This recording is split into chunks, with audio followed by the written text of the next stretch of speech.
Volker, your speech today all about protection in an incredibly complex environment of huge numbers of forced displaced around the world, huge challenges to dealing with these issues. What does international protection mean in today's context? Actually, international protection in today's world means a couple of things, essentially three things. It first of all means that it is about the enjoyment of the full array of human rights and fundamental freedoms of refugees, stateless people, the internally displaced. It also means advocacy. It means that we intercede on behalf of refugees and stateless people when they are confronted with risks, with protection risks. For instance, if there is a danger of forcible return or when there is arbitrary detention, we need to be able to talk to governments, discuss it with them, and intervene with them so that people get out of detention, that they are not sent back forcibly. It also means, and that's the second component, that we deliver very concrete quality protection service. And again, the big question is, what does this mean in today's world? It means, for instance, that we take care of the survivors of sexual violence, that we have a response mechanism in place, that we ensure through legal aid access to justice for victims, that we register people, we document them, as we have just seen in the context of the Syria refugee crisis. I mean, we have over 2 million Syrian refugees registered by us, that we determine their status, that we resettle them, which is, again, a process, it's a direct protection service. The third thing, it means that when it comes to humanitarian assistance, when it comes to services such as shelter, education, water and sanitation, that we look at it from a protection perspective. Just to give you very concrete examples, camp layout. A camp layout of a refugee camp, if it's not properly thought through, can actually increase risks for girls and women. How much of a challenge is it to protect the individual when you're dealing with refugee crises involving the millions of individuals? In UNHCR, we are very proud of being close to the individual. And I think that's in a way our signature dish, if you like, within the organization. And it's part of our sense of accountability. We need to be understanding the needs, the aspirations, the hopes of refugees, of the stateless. If we don't, we actually become bureaucrats. So it is keeping us on our toes if we are able to be very close to the people who we care for.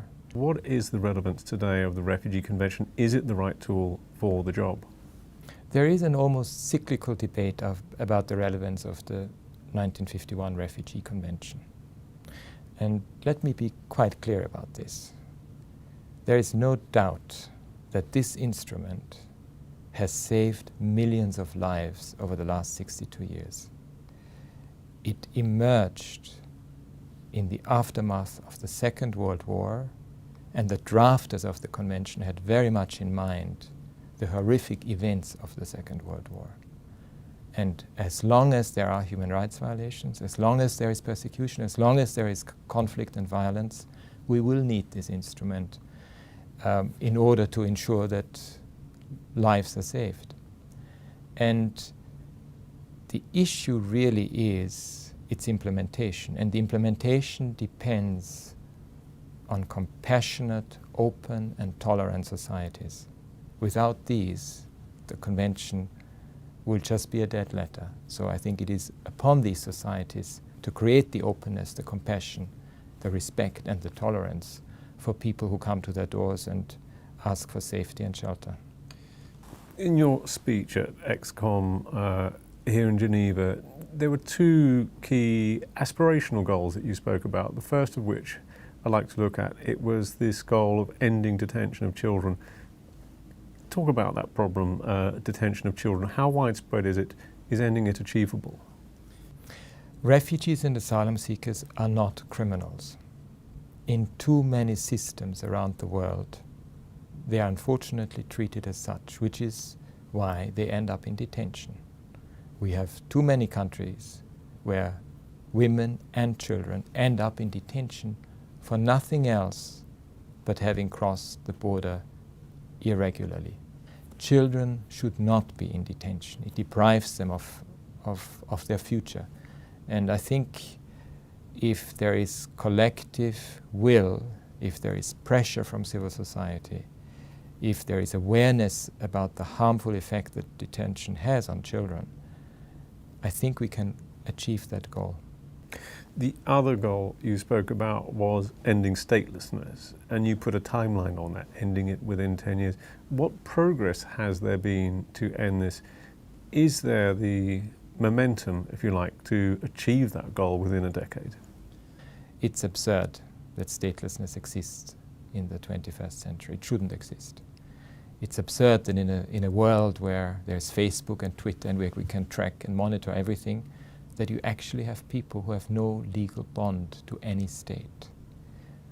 1/5 of our resettled refugees are stateless, so it shows the connects between forced displacement and statelessness. And I think as a result, if we build on the momentum that was created at the ministerial meeting that we held in December 2011, we can collectively achieve that goal. In fact, it would actually be great if in 10 years down the line we're working towards not having a job anymore when it comes to protection of stateless people, because the problem would be resolved. Volker Turk, thank you very much. Thank you.